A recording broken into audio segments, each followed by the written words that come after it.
ಇನ್ನು ರಾಜ್ಯದ ಜನರಿಗೆ ಮುಜರಾಯಿ ಇಲಾಖೆ ಗುಡ್ ನ್ಯೂಸ್ ಒಂದನ್ನು ಕೊಡೋದಕ್ಕೆ ತಯಾರಿ ಮಾಡಿಕೊಳ್ತಾ ಇದೆ. ರಾಜ್ಯದ ಪ್ರತಿ ದೇವಸ್ಥಾನದ ಪ್ರಸಾದ ಇನ್ನು ಮುಂದೆ ನಿಮ್ಮ ಮನೆ ಬಾಗಿಲಿಗೆ ಬರುತ್ತೆ.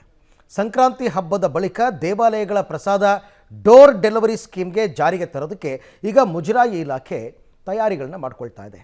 ಹಾಗಾದರೆ ಹೇಗಿರುತ್ತೆ ಈ ಸ್ಕೀಮ್ ಅಂತ ಒಂದು ಸ್ಪೆಷಲ್ ರಿಪೋರ್ಟ್ ಇದೆ ನೋಡೋಣ. ಮುಜರಾಯಿ ಇಲಾಖೆಯಿಂದ ಹೊಸ ಸ್ಕೀಮ್. ಮನೆ ಬಾಗಿಲಿಗೆ ಬರಲಿದೆ ದೇವರ ಪ್ರಸಾದ. ಸಂಕ್ರಾಂತಿ ಬಳಿಕ ಯೋಜನೆ ಜಾರಿಗೆ ಪ್ಲಾನ್. ಮುಜರಾಯಿ ಇಲಾಖೆ ಹೊಸ ತಂತ್ರಜ್ಞಾನವನ್ನು ಅಳವಡಿಸಿಕೊಂಡು ರಾಜ್ಯದ ಜನರಿಗೆ ಸೇವೆ ನೀಡಲು ಹಲವಾರು ಪ್ಲಾನ್ ಮಾಡಿಕೊಳ್ತಾ ಇದೆ. ಈಗಾಗಲೇ ಆನ್ಲೈನ್ ಸೇವೆ ಬುಕ್ಕಿಂಗ್ ಅಂತ ಜಾರಿಯಾಗಿದೆ. ಈಗ ಮತ್ತೊಂದು ಹೊಸ ಯೋಜನೆ ಜಾರಿಗೆ ಪ್ಲಾನ್ ಮಾಡ್ತಿದೆ. ಆ ಸ್ಕೀಮ್ ಹೆಸರೇ ದೇವಾಲಯಗಳ ಪ್ರಸಾದ ಡೋರ್ ಡೆಲಿವರಿ ಸ್ಕೀಮ್. ಹೌದು, ಮನೆಯಲ್ಲೇ ಕುಳಿತು ಪ್ರಸಿದ್ಧ ದೇವಾಲಯಗಳ ಪ್ರಸಾದವನ್ನ ಸ್ವೀಕರಿಸಬಹುದು ಅಂತ ಒಂದು ಹೊಸ ಯೋಜನೆ ಜಾರಿಗೆ ಪ್ಲಾನ್ ಆಗ್ತಿದೆ.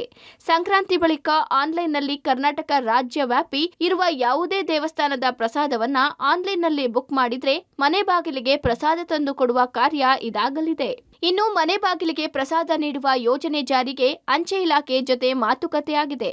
ಖಾಸಗಿ ಕಂಪನಿಗಳ ಜೊತೆ ಮಾತುಕತೆಯಾಗಿದೆ. ಪ್ರಸಾದಕ್ಕೆ ಎಷ್ಟು ದರ ಇದೆಯೋ ಅದರ ಜೊತೆಗೆ ಡೆಲಿವರಿ ದರ ಸೇರಿಸಿ ಮನೆ ಬಾಗಿಲಿಗೆ ಪ್ರಸಾದ ನೀಡುವ ರೇಟ್ ಫಿಕ್ಸ್ ಮಾಡ್ತಾರಂತೆ.